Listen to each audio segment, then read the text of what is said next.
गिबिथारावनो गासै बिटिसि बासि आसामबासि आरो 1 नं क'क्राझार लकसभानि भटार्स बिथांमोननि सिमांनि रंजालि बैसागुनि खुलुमनायखौ जासिगोबाय। जोङो दिनै 3 नं दावागुरि बे जमदुवार ब्लकआव जोङो मेल खालामनो फैदों आरो बिनिनो खाथि खाला बाजारफ्राव जोङो गिदिंजोब्बाय। जों जेरै थाङो एरैनो दोहौ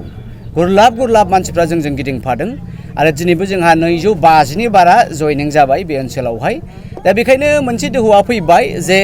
थांनाय 15 बोसोर थामहिनबा 2014 आरो 2019 आवहाय रायजो राजाफ्रा गोसो गैयामोनब्लाबो तेखेतসকলে মনে নাছিল ইচ্ছাই নাছিল তথাপিও উপায় নোহোৱাত কোনোবা বিপিএফক ভোট দিছিল 2014 কোনোবা ইউপিপিএলক দিছিল 2019 তথাপিও বিপিএফ জিকিবলৈ পাৰা নাই তথাপিও ইউপিপিএল জিকিবলৈ পাৰা নাই। बिथांमोना 2014 आरो 2019 आवबो देरहायाखै गले गले बिथांमोना मानैजों मैसो बेरहा बायदि खुन्दा खुन्दै सौलायबाय। बिपिएफआबो होनो इउपिपिएल ट्रेक्टरनि साखाया गबाय इउपिपिएलआबो होनो नांगोलनि दिलाया बायबाय आरो फालाबो गबाय। बेबायदि नांलायनानै जोबनायाव सोर माबा सिंजों हाबलांखो नब कुमार सर'नियासो दौ खननै 2014 आवबो एमपि जाहैबाय बे बियाबनिफ्राय। दा बेखायनो आं सानदों जे बिपिएफनि मानसि लिडार बिथांमोना बुजिनांगौ इउपिपिएलनि लिडार बिथांमोना बुजिनांगौ रायजो राजायाथ' बुजिखादों। आं मिथिनायाव रायजो राजाफ्रा बिपिएफब्लाबो इउपिपिएलबाबो एबाराव बिपिएफनो आरो इउपिपिएलनो भट होआ खारन बिथांमोना देरहाखाया आरो एबारावबो देरहानाय नङा। बै बाराव बिथांमोना नब कुमार सर'नियाखौनो फेजेननो हायाखैबा बे कंग्रेस इन्डियान नेशनेल पार्टी कंग्रेसखौ बोरै फेजेनगोन? बावहाय मुसलमानल' नङा बावहाय अनाबर'ल' नङा बावहाय बर' कमिउनिटियाबो दिनै कंग्रेसनो होगोन। बेखायनो सिम्पल रावजों बे दिनैनि जों जेराव थाङो बाहायनो गुरलाब आदिबासिखौनो होन गुरखाखौनो होन राजबंशीखौनो होन माइनरिटि मुसलमानखौनो होन बर'खौनो होन बिथांमोना मा बुङो जे गोदो गोदाय जोङो कंग्रेसनोनो होखादोंमोन 15 बोसोर कंग्रेसआ बबावबा दङमोन एबार फैफिनबाय जोङो मोजां मोनबाय। बेखायनो जोंनि first and foremost choice is always Congress. सार बिटिआर आवहाय मोननै रिजनेल पार्टी दंखायो नेशनेल पार्टीनो मानो भट होनांगौ होननानै बुङो? रिजनेल पार्टीया जेब्ला खामानियाव फैयाब्ला जितियानाखि रिजनेल पार्टी खुनु खामत निदिये टिकेट बारे बारे बिथांमोना गले गले बुंदों जे 2014 आव जों देरहागोन 2019 आवबो जों देरहागोन बिथांमोनाथ' देरहायाखै। दा बे बर' रायजो राजाफ्रा बेसेबां दुखु जादों जे बिपिएफनाव सोनारफ्लांनानै नब कुमार सर'नियासो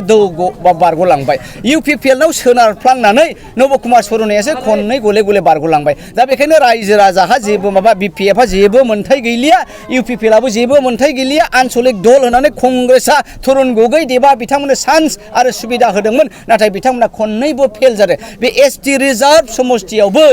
बिपिएफआबो जेनदों इउपिपिएलआबो जेनदों। दा बेखायनो बाय एसटि रिजार्भआथ' थाखागोन बेनि अनगायैबो बे गासै जोंनि बियाबाव मा बर' मा हारसाजों जयै गोजोन जौगानायखौ जोङो लुबैदों। बेखायनो रायजो राजाया एबाराव कंग्रेसनो भट होदों रायजो राजाया कंग्रेसखौ लुबैदों। बेखायनो जोङो एबाराव राष्ट्रीय दल इन्डियान नेशनेल कंग्रेस पार्टीया टिकेट होगोन आरो जोङो खुनु बिपिएफजों गैया जोङो खुनु इउपिपिएलजों गैया जोङो गाव हारसिङै जोंनि इन्डिया एलायन्सजों गसंबाय आरो जोङो एबाराव देरहानाया रोखा जाबाय। सार कंग्रेस हिसाबैहाय नोंथांमोना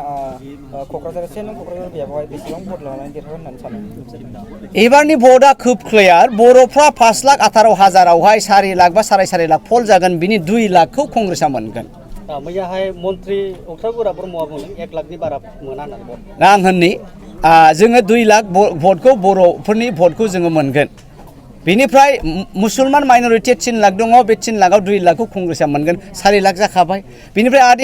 आदिबासि भटआ दङ 1,10,000 बावहाय जोङो 50-60 हाजारखौ मोनगोन 4.5 लाख थांखाबाय देरहानो थाखाय बेनो खाफि। दा बेखायनो जोङो जोंनि माखासे सिक्रेट अंकखौ खोन्थाथ'वा जोङो देरहागोना एखेबारे रोखा जाबाय। आरो आदा इउजिनि खोथाखौ बुङोब्ला आदा इउजिनाव जेबो अंक गैया बिथाङा एमएलए जानायखाय एबार केबिनेट मन्त्रि मोननायखाय साख्रि मोननाय बायदि मोनथारदों। दा मोनथों बिथाङा साख्रिखौ मोनबाय थाथों। मैया दाखालि बिथांमोना एसेम्ब्लियाव जेब्लानाखि बे एसेम्ब्लिया ख्रिस्टानफोरनि एगेन्स्ट बिल पास खालामो जेब्लानाखि बे एसेम्ब्लिया मुसलमानफोरनि एगेन्स्ट बिल पास खालामो जेब्ला बे एसेम्ब्लिया जोंनि बाथौआरिफोरनि एगेन्स्ट बिल पास खालामो बे आदा इउजि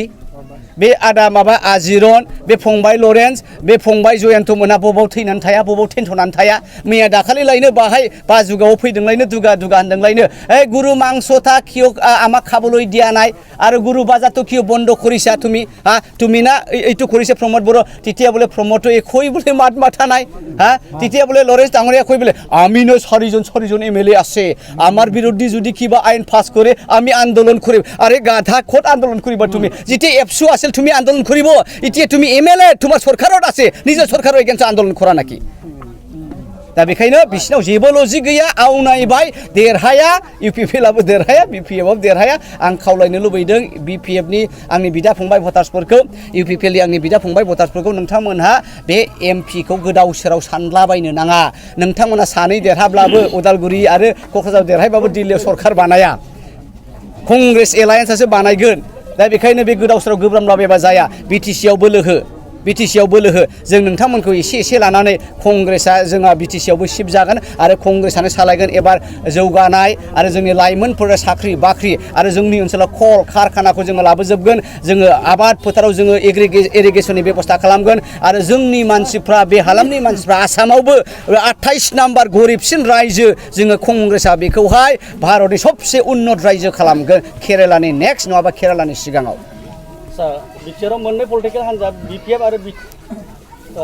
इउपिपिएल मोननैबो हान्जाया माने गावजों गावल' बुंलायबाय थायो नाथाय नेशनेल पार्टिखौ बिसोरो जेबो बुङा बेनि खारन मा ना खारना जाहैबाय आङो होनबाय थादों बिपिएफखौबो बिथांमोना होनबाय थादों गर्जन नोंथां जिरायदो गर्जन डाঙरी আপুনি বহা তেতিয়া আমি কৈছে যে শুনক আপুনি হিটো ট্রাই কৰি লাভ নাই আপুনি দিল্লীত হিটো জিকিলেও সরকার না বানায় আং বুंदों কিন্তু আপনার বিটিসি চান্স আছে আপোনাক লৈ আমি আপোনাৰ বিটিসি সরকার বনাম যথেষ্ট কিন্তু এতিয়া আপুনি কিবা এইটো বিটিসিৰ আঞ্চলিক কিবা নিৰ্বাচন নহয় এইটো বিধানসভা নিৰ্বাচন নহয় এইটো দিল্লীত গৈ পেলাই সরকার বনাব লাগে আইন কানুন বনাব লাগে আমাৰ ভাৰত বৰ্ষত আইনৰ শৃংখলা হৈ গৈছে উন্নয়ন একেবাৰে নাইকিয়া হৈ গৈছে নিবনুৱা অৱস্থা বাঢ়ি গৈছে খাৱা খাদ্যৰ দামবোৰ বাঢ়ি গৈছে গতিকে আমি দিল্লী যাব লাগে কথা ক'ব লাগে সেইবোৰ নহয় চাওক আজিৰ তাৰিখত PMYৰ এলাউৱেন্সটো 1,30,000 1,30,000 দেখিবা ঘৰ হয় নাকি আমি দিল্লীত যাব আমাক 5 লাখ লাগে 7 PMYৰ এলাউৱেন্সটো 1,30,000 1,30,000 দেখিবা ঘৰ হয় নাকি আমি দিল্লীত যাব আমাক 5 লাখ লাগে 7 ঢালাই লাগে অকমৰ হাৱা বতাহ বেলেগ প্ৰত্যেক বছৰে হাৱা বতাহ আহে আমাৰ ঘৰ বলা উৰি লৈ যায় গতিকে সেইটো দি নহয় আমাক লাগে একে 7 ঢালাই 5 লাখ নহলে 7 লাখ সেইবোৰ কথা ক'বলৈ মই দিল্লীত যাম তেখেতসকলে গতিকে কংগ্ৰেছৰ এগেইনস্টত খোৱাটো ভাল নহ'ব কাৰণ আজিহে কংগ্ৰেছ পাৱাৰত নাই অহাকালি যদি কংগ্ৰেছ পাৱাৰত আহে এই গতিকে ভালভাৱে চিন্তা চোৱা কৰি পেলাই খোৱাটোই ভাল এই গতিকে মই এইটোই কৈছে বিথাংমোনা বিপিএফआ কংগ্ৰেছनि खोथाखौ बांद्राय बुंनानै लाब गैया कारण थांनाय बाराव कংग्रेसनि आशीर्बादावसो बिथांमोना मोजाङै सासन खालामदोंमोन एबारावबो कংग्रेसआ दिल्लीयाव गभर्नमेन्ट फैयोबा जोङो बिपिएफखौनो लानानै सरकार दागोन मोननैनि गेजेराव जोङो बेखौनो नुदों बिपिएफआ बोलो गोरासिन इउपिपिएलनोथ' होनाय नङा बर'फ्राबो होनाय नङा मुसलमानफ्राबो होनाय नङा राजबंशिफ्राबो होआ आदिबासिफ्राबो होआ आरो बेंगलि भटफ्राबो होनाय नङा दा बेखायनो इउपिपिएलखौनो फेक्टर जाया जोंनि दावहाया बिपिएफजों जागोन खिन्थु कংग्रेसआ देरहालांगोन आरो जोङो 17 थारिखआव गथायनो सानबाय